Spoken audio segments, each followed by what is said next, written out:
AsalamAlaikum wa Ramutullah. I hope everyone is doing well today, inshallah. This is the very first video I've ever created, and it turned out to be a little bit longer than I anticipated, but I hope you like it, inshallah, and I hope it'll be more beneficial this way. So welcome to our first lesson, our lesson of Tawhid. So what is Tawhid?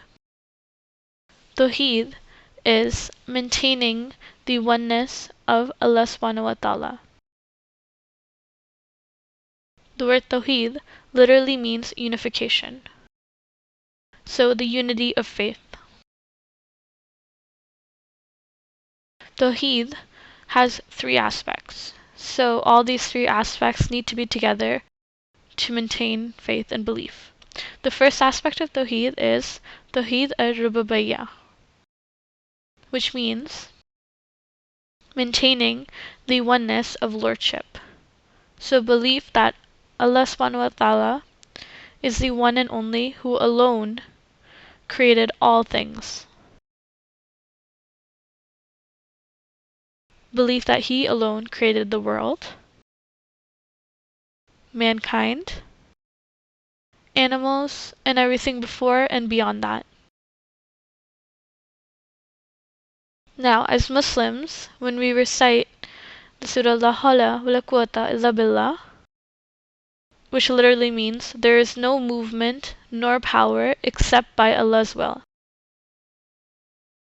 Every time we recite the surah, we are declaring our belief in Tawhid Ar-Rububbiyah, that we believe without Allah's will, nothing in this dunya or in this world happens. Now, the second aspect of Tawhid is Tawhid Al-Asma wa Sifat,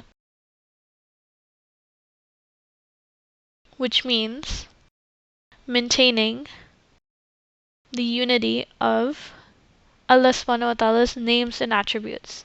Now, as we know, Allah subhanahu wa ta'ala has revealed to us 99 names, but He has put no limit to it.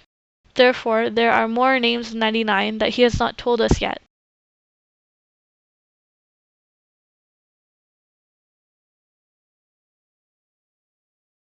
And there is something you need to remember about Tawhid al-Asma wa Sifat that is very important. On one side, we have Allah's names and attributes, and on the other side, we have human names and attributes. We need to remember that there is nothing in common between the two except by name, pronunciation, or spelling. The meaning is in no capacity similar. But there is exceptions when it comes to using the names of Allah. Certain names like Ar-Rauf or Ar-Rahim, Ar-Rauf meaning the most kind, and Ar-Rahim meaning the most merciful.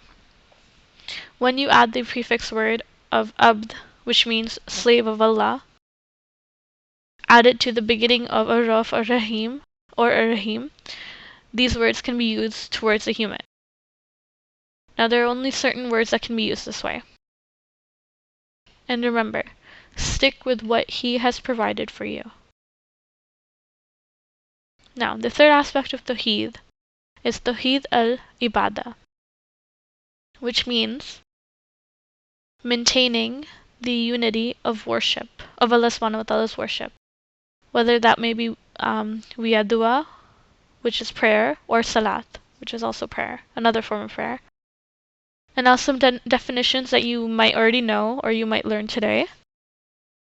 The first one being mushrikun, which means idolaters, people who believe in idols and worship them.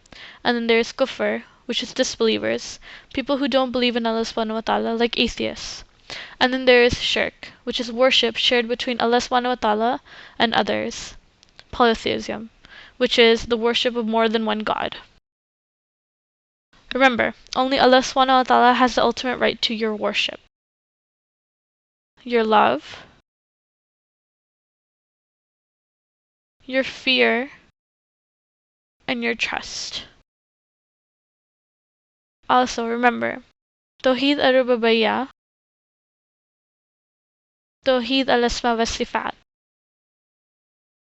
and Tawhid Al-Ibadah cannot go without one another. All three go hand in hand together. Thank you for watching my video. Jazak Khairan. Please share Islam and share my video. And please forgive me for any shortcomings that I may have presented through my knowledge. Inshallah, I hope you benefited from this. AsalamAlaikum.